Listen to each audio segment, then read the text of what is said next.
It isn't going to be easy for me to come to terms with the idea that Friendship is Magic is coming to an end. It's been an amazing show that's drawn us in, fired our imaginations, made us honestly love these characters as if they were real people, shown us an amazing world, and told us amazing stories. Saying goodbye to all of that won't be easy. I guess in some ways I might still be in the bargaining phase. I'm hoping that the Toys R Us bankruptcy will cost Hasbro enough money that they'll delay the development of the new series. I'm hoping that G-4 will continue in books and comics even if it doesn't continue in the show. I guess those things could happen, but I'm probably thinking about them mostly because I want to. One of the things I've done to try to deal with the grief is to write a G5 fanfic, believe it or not. I took as many rumors and leaks as I could find, thought about what we know about the characters today and how they might change going into G5, thought about what Hasbro would need to do in order to get a good pilot going for G5, put all of that together, and wrote a fanfic that I think is close to what Hasbro might actually produce themselves. In fact, I wanted Hasbro to be free to take ideas from my fic, so I actually put a legal disclaimer at the top that I'm hoping allows Hasbro and DHX to use as many ideas from my fic as they like. I don't know if it's a total pipe dream for them to take ideas from my fic, but there were a few world-building elements that I really liked and that I think their productions could benefit from, so I'm leaving that disclaimer there. Now, when I write a fanfiction like this, for anything, not just My Little Pony, but for anything, I generally don't fly by the seat of my pants. I let ideas accumulate in my head, try to go over it again and again to make sure that everything fits, and even then I still make some mistakes, and try to come out with a quality product. And there is a lot in this fanfic that I'm proud of, but there's also some noticeable things that I am definitely not proud of. I'd encourage you to take a look at this fanfic before you look at my commentary on this, if you care about spoilers. There's a link to it in the description to the first chapter. It's called Brand New Day. And I'll stop talking for a little while here so that you can pause the video and have a look if you'd like.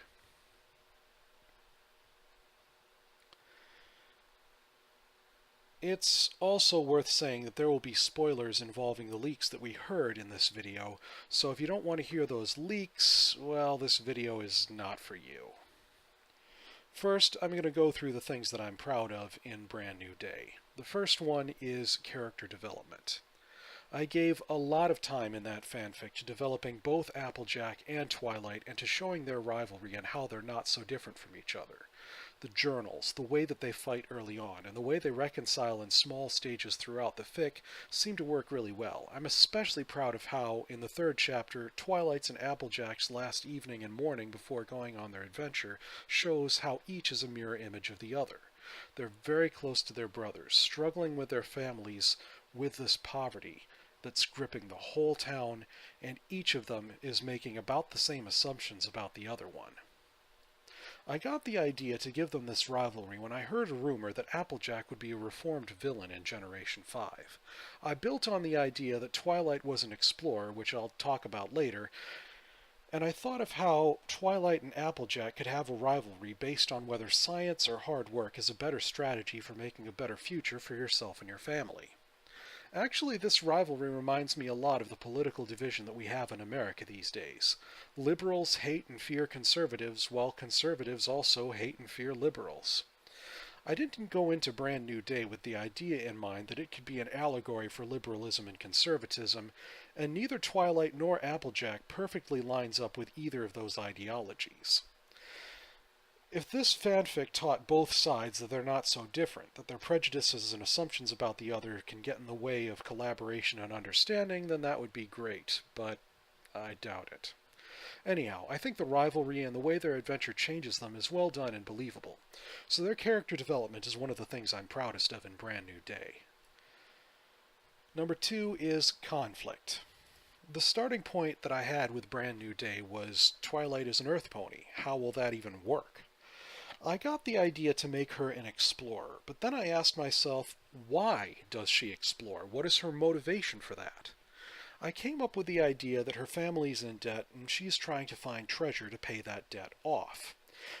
Then I cherry-picked Filthy Rich and reinvented him as a corrupt, greedy banker to make him the original main antagonist. He is not the only source of conflict, though. Giving Fluttershy autism and making her think there's something about her that makes every pony who looks at her hate her was the next source of conflict that slowly takes over the plot until it gets resolved. I don't know any autists myself, so I'm hoping the depiction of autism I had in this fanfiction isn't too far off. Fluttershy often doesn't react the way that Twilight's expecting her to react. She's a savant at some specific tasks, and she had a comfort item. As for the every pony hates me assumption, that doesn't really have anything to do with autism. That was actually based on my own childhood. I was 2 years smarter and 2 years younger, i.e. 2 years less mature, than my classes in school, which made me a target for getting picked on. And when you get picked on enough, you begin to think that there's something about you which makes everyone hate you. I was actually afraid as a kid that whatever this thing is that makes people hate me would prevent me from getting hired as an adult, and I'd end up homeless and starved to death. Yeah, not a pleasant childhood. But at least I can use those experiences to write stories. Anyhow, in this fanfiction, Fluttershy was a runaway, and finding her back and letting her reconcile with her family was the main conflict for several chapters. And I think I did a pretty good job of picking those conflicts and setting them up and resolving them. These conflicts are a blend of classic My Little Pony friendship problems, this time given a very family-ish spin, and also of the kinds of mature problems that I think Hasbro wants to move towards in Generation 5. The third thing that I'm proud of is themes.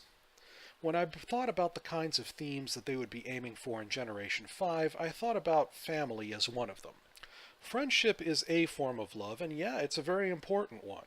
But family is another important form of love, one that's been explored a little bit in Generation 4, but that has a lot of possibilities in Generation 5, and that would fit terrifically. Especially if Hasbro wants to have more focus on male characters like the leak said, because focusing on family would allow them to focus on brothers, husbands, fathers, or all three. I think I wove the family theme into it well. It's very often the families of the main characters that motivate them to do things. Shining Armor shows a lot of chivalry for his sister. They're going on their grand adventure because they need to save their families from crushing debt. Fluttershy is missing a family entirely and needs to be convinced that she needs one, and it's the bonds of family that link some of the main six together. For instance, Fluttershy is Rarity's sister-in-law, Rainbow Dash and Pinkie Pie are cousins. I figure family is a good theme for Generation 5. I'm glad I chose it, and I think I did a pretty good job of weaving it into the narrative. The fourth thing is actually Zephyr Breeze. The second you heard that Fluttershy and Rarity are sisters-in-law, you knew that that meant Rarity is married to Zephyr Breeze, and unless you've already read the fanfic, you are probably tearing your hair out and wondering what the heck I was thinking. If there's one family member of the main six that the fandom loves to hate, it is Zephyr Breeze. Whether he's anything like an accurate or fair depiction of millennials today is, well, let's not get into that in this video. It would be a flame war even if everyone agreed wholeheartedly in their opinions. Zephyr is that despicable. But the thing about going from one generation to another is that the characters, despite having the same names and appearances, can have completely different personalities, backstories, and relationships. In Generation 3, for instance, Cheerilee was Sweetie Belle's older sister and was not a school teacher. Rainbow Dash in Generation 3 basically had Rarity's personality for another example. The list goes on. So I figured I could completely redo Zephyr's personality in Generation 5, and since I'd already wanted to have family be a huge theme and the brothers of the main six to have more focus, I gave Zephyr Breeze a complete overhaul, and basically made him the opposite of G-4 Zephyr Breeze. G-4 Zephyr was a coward, lazy, and talked too much. Zephyr in my fanfiction was brave, skilled, hardworking, quiet, and I even went so far as to make him a badass in that he's a skilled swordsman. I'd envisioned this version of Zephyr being manly, but in a very tuxedo maskish way. His manliness has more to do with skill, style, and poise than with muscles and strength. This contrasts him with Shining Armor and Big Macintosh. I also made Zephyr a wealthy, self-made unicorn. I never came out and said it in the fanfic, but I heavily implied in the story that he had started out as an apprentice jeweler with basically nothing to his name, learned the jewel crafting trade, and learned it so well that he made enough money to purchase his master's jewel crafting business and then get married. Through a blend of hard work, skill, and networking, he's running a very successful business. I kind of showed, not told, that story with small things like the fact that he married a gems dealer and the fact that his tools once belonged to his old master. I think that adding things like that, gaps for the human brain to fill in, is a good way to tell a story, especially if the gaps are shaped correctly to form a story of their own within your story. So it's not just the changes to Zephyr himself that I'm proud of, but how I did the presentation. The fifth thing that I'm proud of is Twilight. Twilight started my story as a flawed but sympathetic character. She was interested in revenge, spiteful towards Applejack, but at the same time she was very affectionate with her brother, cute in terms of her personality and appearance and behavior, and you could rejoice with her that her hard work and exploration paid off with that diamond find. I think I did a pretty good job showing her flaws and helping her overcome them, and I think I did a good job bringing the Twilight we know from G-4 into G5. My starting point was, how would that star symbol cutie mark that meant magic in G4 work for an Earth pony? And I thought about how stars were used for navigation, and I thought about how one aspect of the scientific research Twilight is so into is exploring, so I ended up laying the foundation of Brand New Day with the idea that Twilight was an explorer. She's still adorkable, still loves her family, still a bookworm, and still a nerd. Another thing that I'm proud of is that in Generation 4, we never really got to explore her relationship with her brother's shining armor. One of the things they did badly in Season 2 was how her brother was introduced. He's a brand new character, but despite the fact that we'd never seen him before, Twilight insists she's been really close to him. We get info dumped a backstory. Show, don't tell was not an option for the writers in that case. But here in Generation 5, it is an option. And right in the opening song, I have a scene that shows how much they care about each other and how not shy they are about showing it. Which brings me to the last thing I'm proud of in this fanfic, which is also the thing I'm proudest of. The opening song. Here's some free advice. First impressions are one of the most important things in life. After the first 6 seconds with another person, you have already made up your mind about how you're going to judge them. By the same token, with a television show, especially one following up a series that's as tough an act to follow as G4, the way the show starts needs to be something that grabs the viewer's attention and leaves them wanting to see more. The song that I started with starts with a bang, Twilight pulling a Good Morning Chrono on shining armor, and it establishes what she and her brother do. It establishes that there's going to be more than just female characters in the spotlight. It establishes the source of conflict, debt, and it establishes that there's going to be adventure. The lyrics reflect the fact that G5 is a brand new world to explore, and in fact the first few lines that come out of Twilight's mouth are encouraging the viewer to shake themselves out of their comfort zone and explore that new world. I figure that Hasbro needs to do something very much like this opening song if they want bronies to be interested in G5. The writers and artists have done a lot of terrific world building with G4 to the point where they will need to start with a bang to get us interested in G5, and that's what I was thinking when I wrote the opening song. Whatever they do to begin with, it's got to say, love these characters, care about what happens to them, be interested in the world that they live in. That is what I designed the Brand New Day song to say. Of all the things that I am proud of, I think I am the most proud of that song. However, there were a lot of things in Brand New Day that I'm not proud of too, and I'd like to go over those now. The first one was Cumuland, the Pegasus world. While I am very proud of thinking up the whole stomp the cloud edge to make a rainbow thing, that's about the only world building I did with the Pegasus world. Ironically enough, I came up with that idea so that ponies who weren't Pegasus ponies would have a way to get around in Cumuland without having wings, so that they would be able to explore in that world too. And then I didn't explore any locations in Cumuland except some clouds in the middle of nowhere. There's only one chapter that takes place in Cumuland. It has some interactions with Rainbow Dash and Pinkie Pie, and then that's it. I should probably say here that the story events where Fluttershy goes to the Pegasus world were an afterthought in my planning. My first plan was to have the Earth Ponies go to Unicornia and leave with the rubies. It was only a little while after these ideas built in my head that I realized, no, I need to have Dashy and Pinkie in this. So, some interaction with them and a brief sojourn to the Pegasus world was tacked on, and I think it shows. I really wish I'd had a better chance to answer questions like, what's the economy like in Cumuland? What do Pinkie Pie and Rainbow Dash do for a living? Is there weather control in Cumuland like there is in G-4? And that brings me to my next point. Pinkie Pie and Rainbow Dash.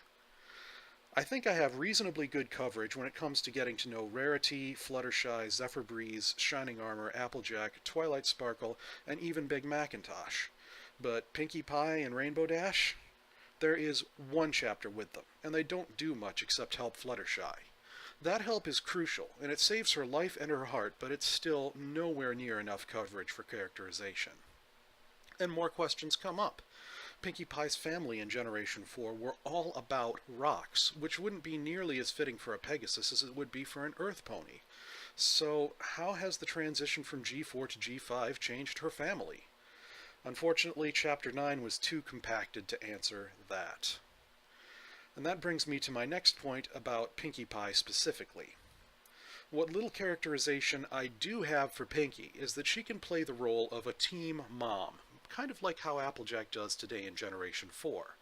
Though it makes sense for Applejack to give up the team mom role since she has parents in this version and it was the lack of parents that forced Applejack in G4 to be as mature as she is, in this version, Applejack has a competitive streak that doesn't quite fit with the team mom role.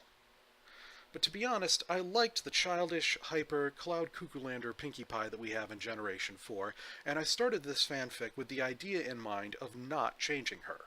But Fluttershy needed some pony to hug her and understand her, and my choices were between Pinkie Pie and Rainbow Dash, and between those two, Pinkie made more sense. Personally, I don't like this characterization for Pinkie.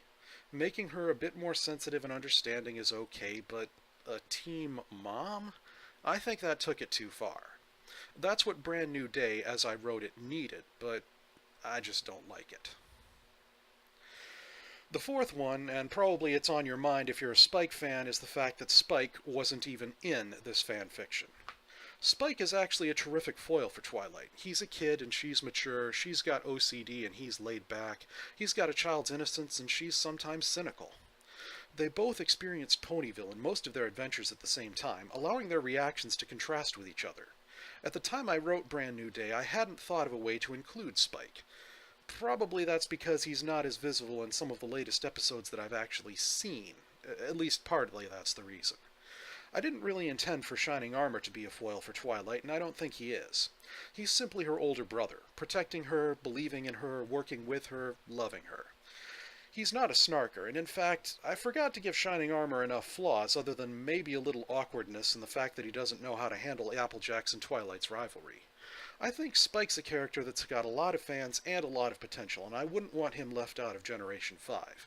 In retrospect, I really wish I'd thought of a way to have him in Brand New Day. Number 5, other sapient species. My Little Pony has long had other sapient species in its canon. Dragons, wizards, gnomes, ice orcs, elves with French accents, I'm totally not making that up, they were in Generation 1, griffins, furbobs, stone dogs, bush woolies. The only sapient species I had in this whole thing were the ponies.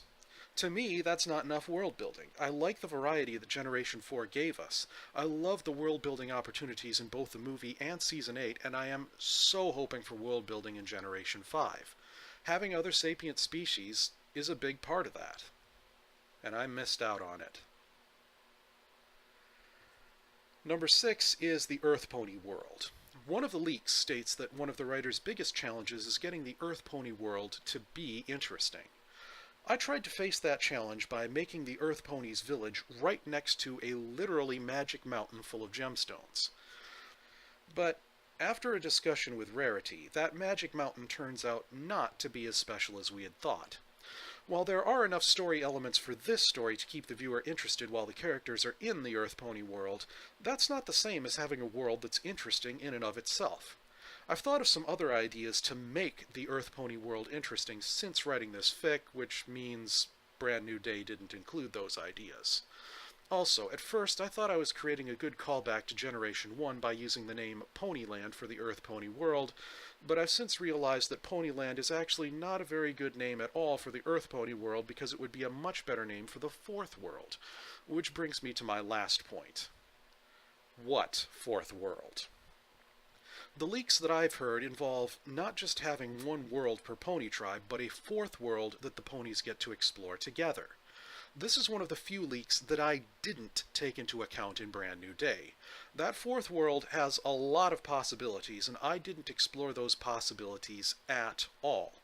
In fact, now that I think about it, the fourth world is probably going to be where most of the adventure of G5 is going to take place, so leaving it out is probably one of the biggest things that will divide this fic from anything Hasbro would produce in retrospect. The last thing that I am less than satisfied with about my fanfiction is the fact that there's so little humor in it. Let's face it, one of the big draws of G4, at least in the earlier seasons, was the humor in it.